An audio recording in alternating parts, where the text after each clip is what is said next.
السلام عليكم ورحمة الله وبركاته. مسيتوا بالخير يا أخوان، وش حالكم؟ طيبين؟ حبيت أتحدث عن موضوع، الموضوع هذا صراحة مشغلنا شوي.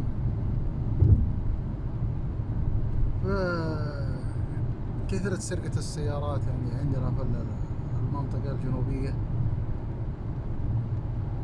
والسبة صاحب السيارة سبة هالمكيف هذا ينزل يبغى له بريال موية ويبغى السيارة باردة، يروح ويرجع على طول. ترى الحرامي جنبك، ما هو بعيد، ترى الحرامي ما مع ساطور ولا مع سكين ولا مع سلاح وبتشوفه بتعرف انه حرامي. لا، الحرامي جنبك واقف يتمشى حولك حواليك، ما تستنكر منه شيء ابد. الحرامي عندك واقف ويتمشى ويتدرج ومعاك في البقالة ويتقضى، لكن يتحرى غنيمته. الذيب يراقب الرعية ولا غفل الراعي صرب عشاه. هذا يراقبكم من بعيد ويشوف اللي يغفل عن موتره عز الله راح. احنا انسرقت من عندنا يطلع السلام من نفس الديار اللي حولنا، يمكن قبل شهر 3 هيلوكسات. من محاسن الصدف انها كلها 2016. سرقت من دوقة 2016 غمرتين دبل، وانسرقت من المضيلف 2016 غمرتين بالكامل، وانسرقت من خميس حرب 2016 دبل غمرتين بالكامل. الحمد لله كل السيارات اللقت. وانسرق الاسبوع هذا لاند كلوزر. شوف الصدفة كيف بعد 2016 انسرق من الليث ولقوه في القنفذ. الحمد لله. انا اقول الحمد لله ان اهلهم لقوا مواترهم، لكن يا اخوان ترى والله العظيم مكيف السيارة هذه يضيع السيارة. انا انصحكم، انا انا منكم، انا احيانا انزل في عز الظهر ما ودي اطفي السيارة، حر صح حر، ابغالي بريال ما بس من البقالة ابل حلقي به. تقول ودك تخلي المكيف شغال وبنقز نقزة الذيب وبعود. نقزة الذيب هذا روحت السيارة. فنصيحة يا اخوان،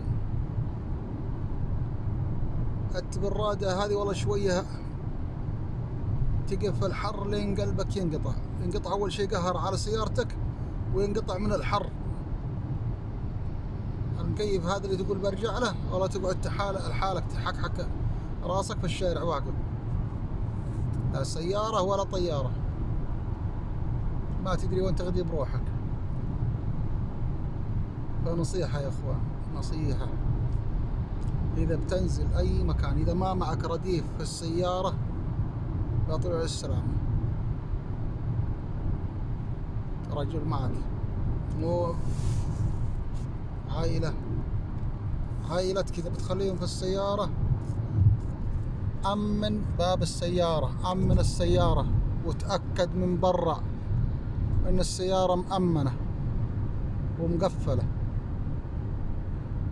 يا كم مقاطع شفناها يجي الحرامي ساطي ترى ما يخاف، يجي ولا السيارة فيها عائلة يطلع السلام ما همه، يدري انها بتنزل الضعيفة، لا شافته مسكينة خرشت وطار قلبها وثبت والسيارة تمشي.